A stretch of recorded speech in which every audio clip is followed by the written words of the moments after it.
I don't know if it's like this where you live, but where we live, the likelihood of getting our unit in for service in a timely manner is nearly impossible. Unless it's booked out months and months in advance. It's super expensive, super hassle, and unfortunately the customer service isn't very great. So I'm going to show you a quick way to winterize your Basecamp. This is the 2020 16X Basecamp, and the Truma system is what's inside of this. So we'll walk through that quickly. A lot of videos out there really kind of belabor all the different plumbing and tubing and systems and whatnot. I want to show you just a quick down and dirty how you can do this potentially in your garage by yourself.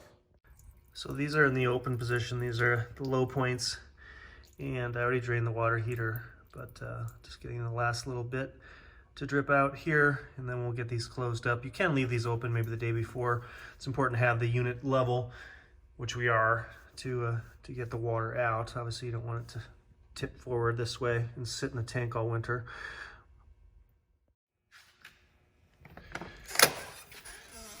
I like to leave a note on the floor reminding myself that all drains are open, all faucets are on, and all external plugs are open. So I've closed the outside plug so we can proceed inside.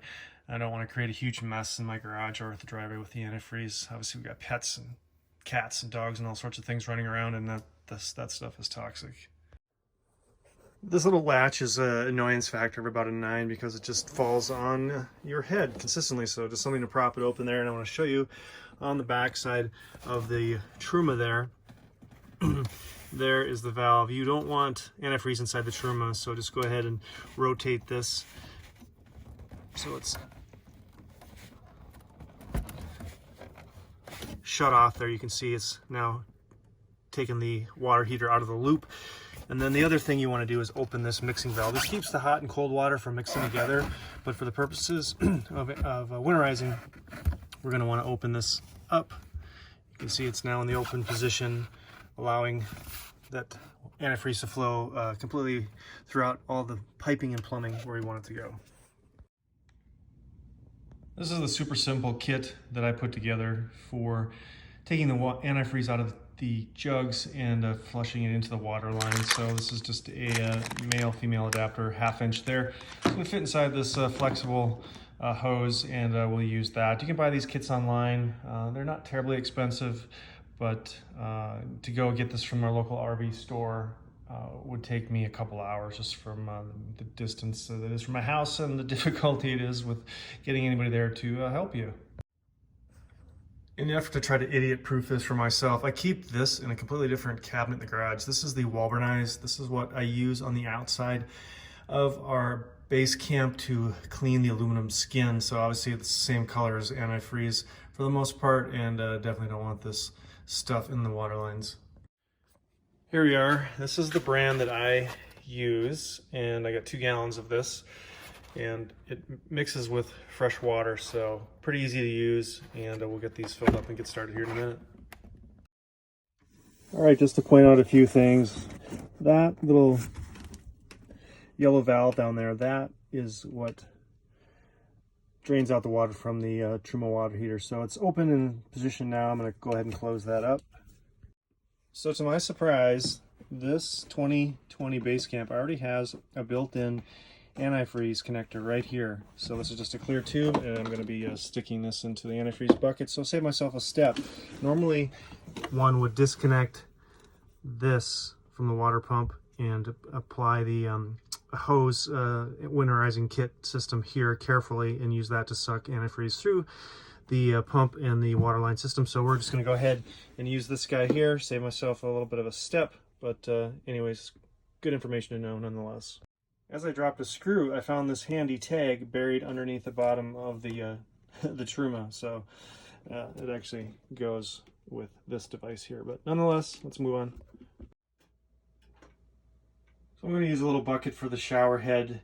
Could do it just right into the toilet, but I was advised that the antifreeze can stain the porcelain fixtures in the Basecamp, so got some rags and paper towels standing by to clean up this aspect of it. Okay, let's get the water pump running here. All right, you can see it flowing in already. You can hear it throughout the system, but it's priming itself essentially. And let's just open up the sink here and see what we get. Hopefully we'll get some pink coming here shortly.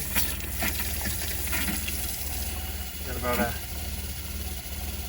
half of a gallon down. There we go. We're getting the pink color coming there. We're going to do the cold and the hot as well. There you go. You want to make sure that both are producing antifreeze colored liquid. This sink does not have a P-trap, so to speak, so it just drains straight down into the black tank. The bathroom, however, does have a P-trap, so we want to put a little bit of antifreeze down there to protect that. A bit of a faux pas on my part. I had the faucet turned the wrong way, so fortunately the antifreeze hasn't made it into the shower yet, otherwise we'd have a heck of a mess to clean up. Good learning lesson. So I have about a quart of water that came out of the shower. I think the antifreeze should flow pretty quickly. I'm just going to throw this outside. I don't think there's really any reason to add any excess water into the black tank for the winter. Alright, so we're going to do both the hot and the cold for the shower as well. Still getting clear water. Probably shouldn't have had a red bucket. That made it a little bit easier to see what's going on. Almost to the bottom of the first gallon jug of antifreeze here, so switch that over. As you can see, pretty easy to tell what's going on there. So at the very end, there was just a little bit of antifreeze left in the hose. I've drained most of that out, and then I just turned on the pump to suck the last little bit of it through the line, tiny bit more there that will suck out, and then I'm going to go ahead and close this valve because it's only used for winterizing. So between the two jugs, I have probably about a cup of antifreeze, and we'll just go ahead and pour that down the P-trap here. And I've gone ahead and wiped up all the spillage I've got, so we are done for the year. One last final step, do not forget to protect your 7-pin. There's a specified grease that can go in here, or lube that goes in here for the winter. Ours is going to be stored for the most part inside, but if you're storing it outside, obviously moisture is a problem.